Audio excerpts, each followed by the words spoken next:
자, 같이 하나님의 말씀 보실까요? 로마서 1장 18절부터 23절까지. 로마서 1장 18절부터 23절까지. 하나님의 진노가 불의로 진리를 막는 사람들의 모든 경건하지 않음과 불의에 대하여 하늘로부터 나타나나니, 이는 하나님을 알만한 것이 그들 속에 보임이라. 하나님께서 이를 그들에게 보이셨느니라.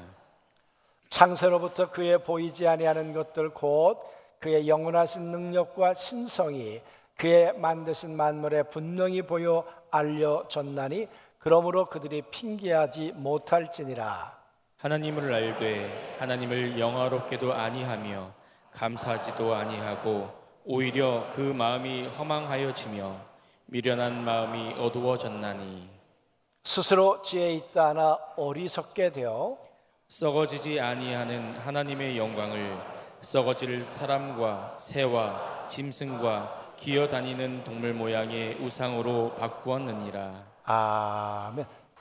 우리가 기도하는 것보다, 우리가 생각하는 것보다 더 우리의 삶에 응답해 주시는 그 하나님 앞에 찬양과 영광과 감사를 돌리지 않는다면, 그러면 어떻게 될까요?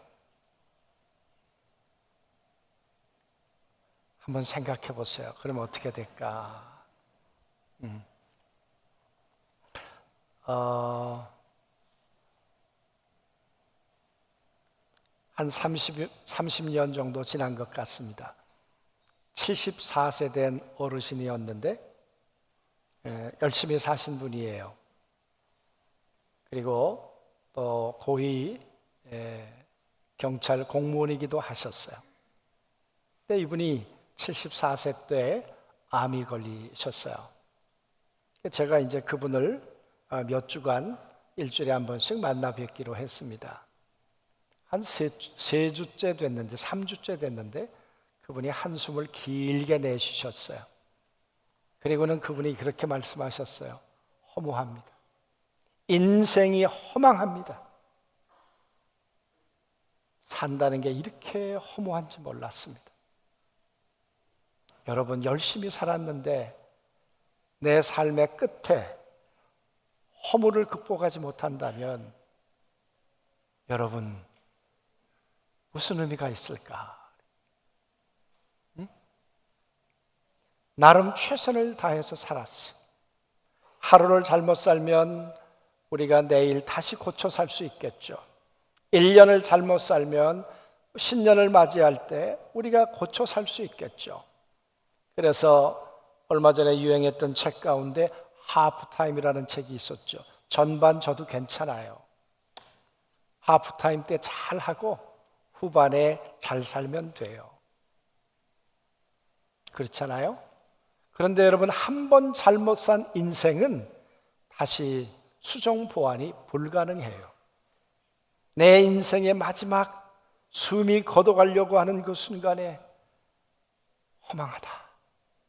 인생이 이렇게 허무할 수가 있는가? 여러분, 혹 여러분과 제 삶의 말미에 그런 고백을 하지 않을 수 있을까요?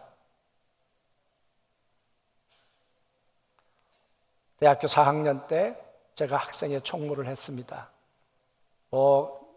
저와 같은 시대를 아는 사람들은 체류탄 가스 맞으면서 살지 않았습니까? 제가 영등포에 집이 있었는데 천안에서 공부하고 영등포에 가면 가끔 그 체류탄 터지는 소리와 함께 그 체류탄 뭡니까? 그냥 눈물을 흘리면서 다녔던 그런 기억이 있죠, 여러분. 그때 제 기억으로는 대통령 선거를 했는데 제가 지금이 공부할 때냐 중간고사 볼 때냐 그래가지고 우리 다 선거관리감시단으로 가면 좋겠다.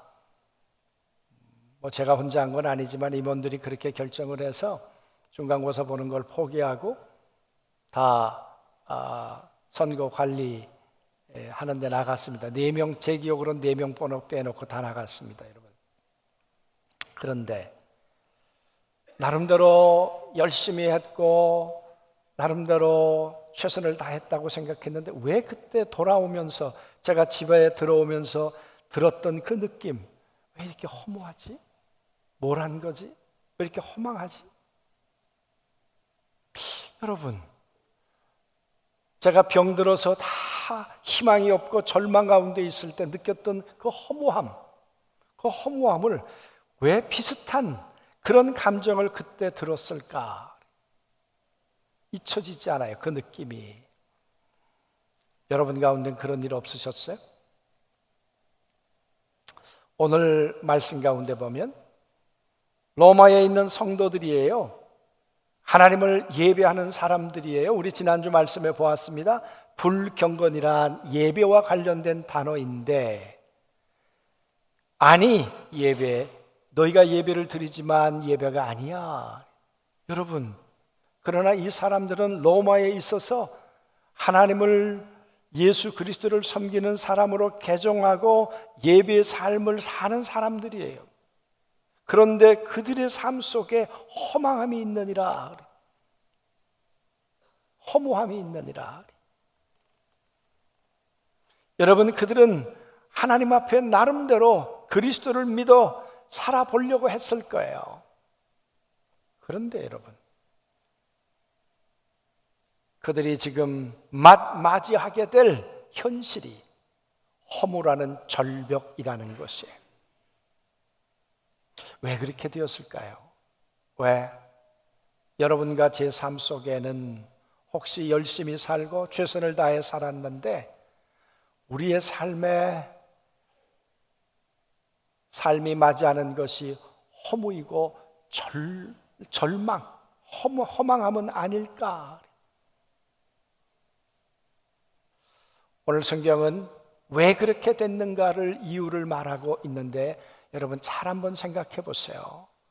오늘 바울은 이렇게 말합니다.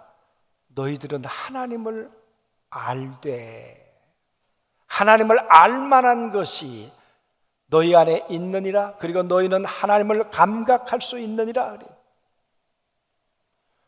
그래서 이분들은 말하기를 하나님이 안 보이는데 어떻게 하나님을 믿겠습니까? 그런데 오늘 말씀해 보니까 핑계할 수 없다는 거예요. 우리가 조금만 눈을 들면 이 세상에 창조주가 누구일까? 하나님을 더듬어 알 수 있다는 거예요. 뿐만 아니라 너희 속엔 하나님이 주신 양심이 있어서 선악과를 손대면 부끄럽고 하나님을 피하고 싶은 그런 마음이 드는 까닭은 하나님께서 우리 안에 심어놓은 그 무언가가 양심이 있기 때문이라 그렇다는 거예요. 오늘 이 시대는 어쩌면 그마저도 다 무너져 버려서 부끄러움을 상실한 시대가 되어버렸는지 모릅니다. 부끄러움이 아니라 당당함이 출세이고 명예이고 그런 세상이 되어버렸는지 모릅니다. 그러나 여러분, 하나님이 인간을 만드실 때 그러지 않았다는 거예요. 우리 속엔 이건 아니지 하는 스스로 자정할 수 있는 능력을 하나님께서 우리에게 주셨다는 거죠. 그런데 우리는 어떻게 살고 있는가? 어쩌면 우리를 인간이 뭐냐, 인생이 뭐냐 깊이 생각하지 않고 살고 있기 때문에 그런 것은 아닌가? 컴퓨터가 개발이 되면서 탐색은 많이 하지만 사색이 없어진 시대, 생각이 없어지는 시대, 자본주의, 돈이 주인된 세상이 되다 보니까 정신은 다 이제는 사라져 버렸어요. 정신의 가치, 도덕적 가치 이런 것들이 아마 다 이제 쓰레기통에 들어가는 세상이 되어서 그렇는지는 모르겠어요.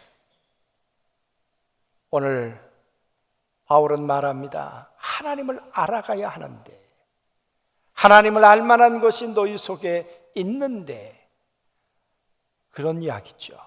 사랑하는 성도 여러분, 오늘 여러분과 제가 하나님을 감각하고 계십니까? 하늘을 보고 저 별을 보시면서 제가 오래전에 저 가스공사에 있는 젊은 총각 하나를 전도했습니다. 일주일에 한 번씩 6개월을 제가 찾아가서 성경 공부를 했습니다. 그리고 이분이 교회를 나오기 시작했습니다. 그리고 어느 날 그렇게 얘기하셨어요. 우리 어머님이 권사님이세요. 어머님이 권사님이세요. 주일학교 다녔는데 중고등부도 다녔겠죠. 대학 다니고 직장 다니면서 신앙을 버렸어요. 그러면서 그분이 당신 어머니가 어떻게 교회를 나가게 됐는지를 이렇게 얘기를 했어요. 어머님이 삶에 문제가 있었는데 절에 갈까 교회를 갈까 갈등하셨다는 거예요. 그러다가 어느 날 하늘을 보면서 저 하늘을 만드신 분이 누구일까?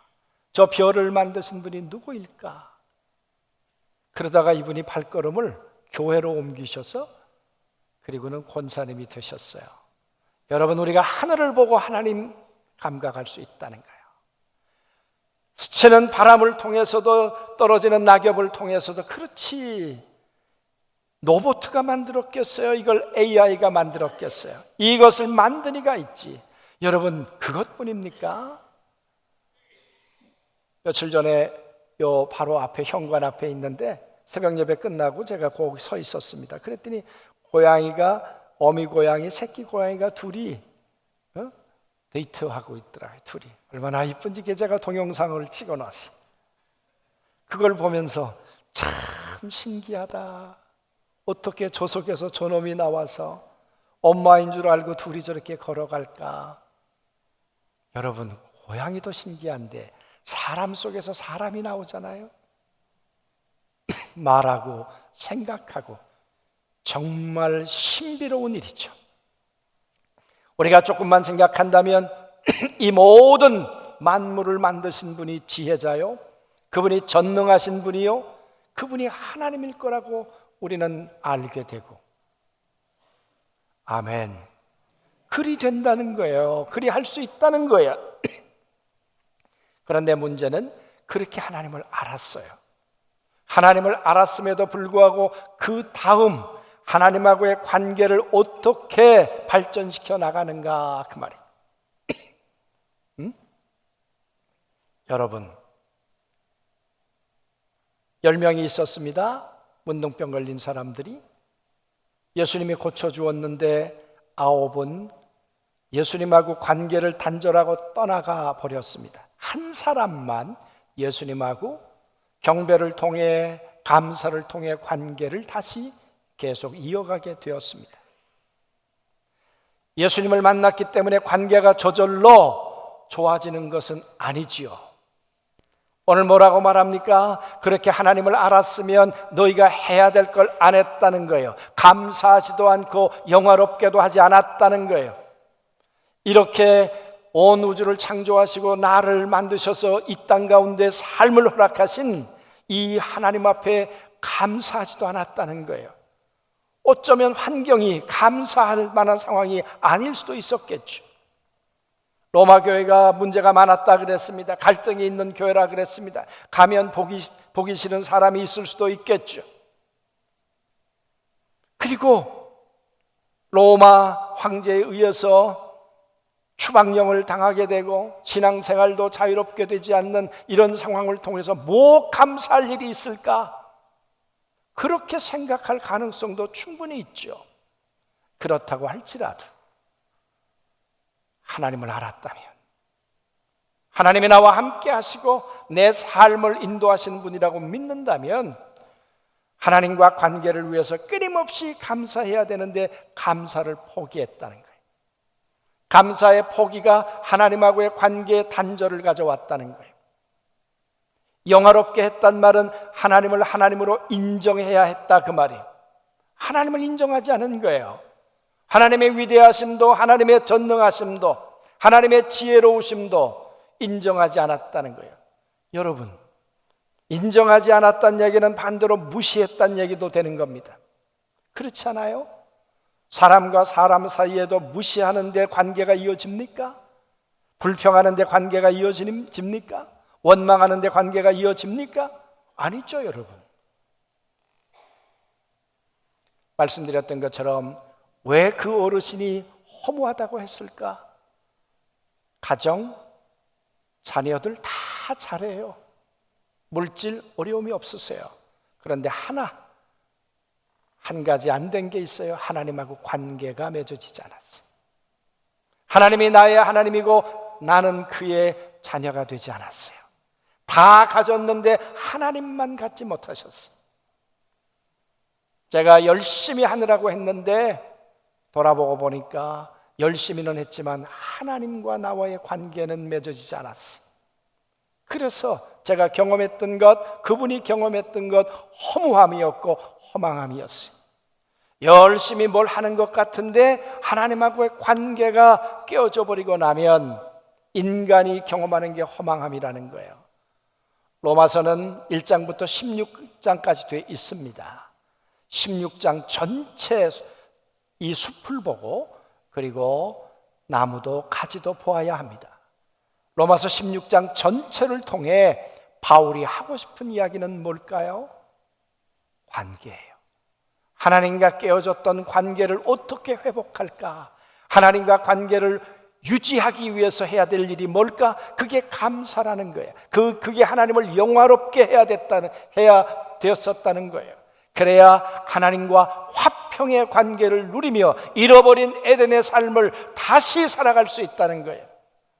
그런데 감사하지 않고 감사를 원망으로 밟고 하나님을 영화롭게 하고 하나님을 인정해야 됐었는데 삶 속엔 하나님을 부정하고 그렇게 살다 보니까 오늘 말씀에 뭐라고 말합니까? 오히려 그의 생각이 허망해져서 그들의 지각 없는 마음이 어두워졌느니라. 그들의 마음이 점점 흑암 가운데 빠져들게 되었다는 거예요. 혼돈 가운데 빠지게 되었다는 거예요. 창세기 1장에 하나님이 이 세상을 손대기 이전에 깊은 공허, 혼돈, 그런 것처럼 하나님이 없는 인간의 마음과 지각이 그러하다는 거예요. 하나님을 인정하지 않고 하나님 앞에 감사하지 않는 사람들의 영혼의 상태를 오늘 말해주는 거 아닐까요? 사랑하는 성도 여러분, 오늘 나는 어떻게 살고 있을까? 요즘 하나님 앞에 얼마나 감사하십니까? 얼마나 하나님 앞에 영화롭게 하십니까?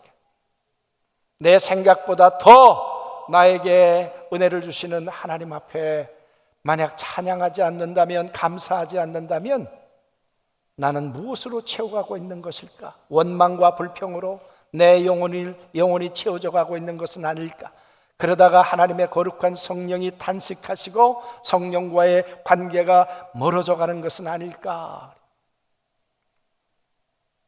그럴 때 내가 예수 믿는다는 이름은 가지고 있고 예배를 드린다는 예배의 행위는 하지만 어쩌면 내 영혼의 상태는 허망함이고 곤고함이 아닐까? 니체라는 사람이 있었죠. 목사님의 아들이었습니다. 5살 때 아버님이 돌아가셨습니다. 이 니체는 신학을 했습니다. 그런데 그는 어느 날 신은 죽었다.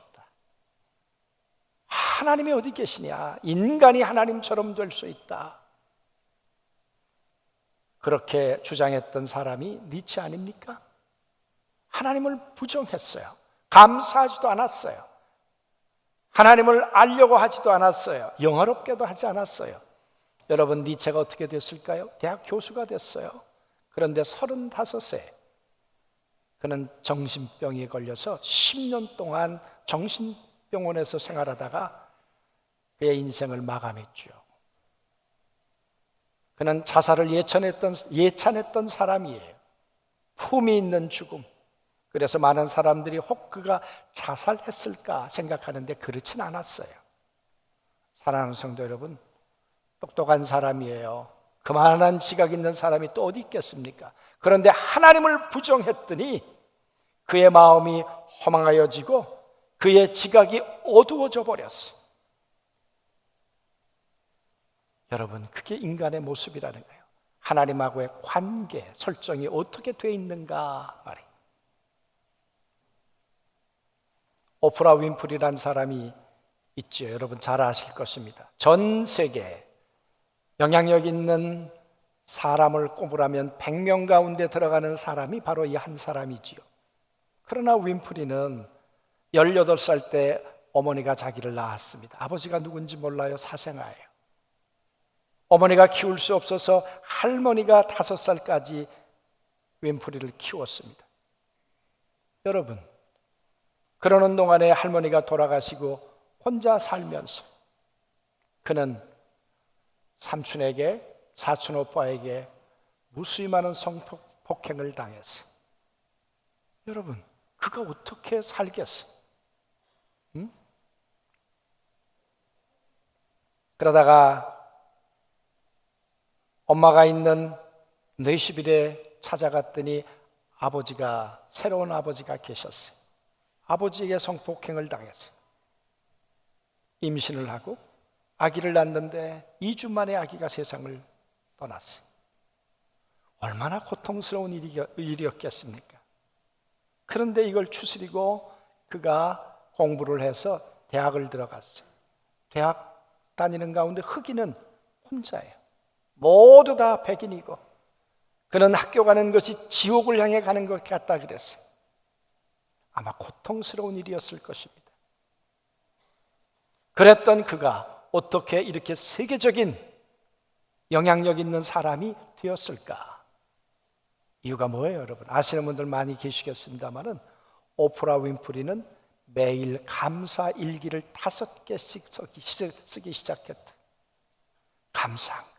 원망하려면 한없이 원망할 수 있고 하나님을 부정하려면 한없이 부정할 수 있었던 윈프리인데 어렸을 때 주일학교를 다니면서 외웠던 성경 구절 시편 37편 여호와를 기뻐하라.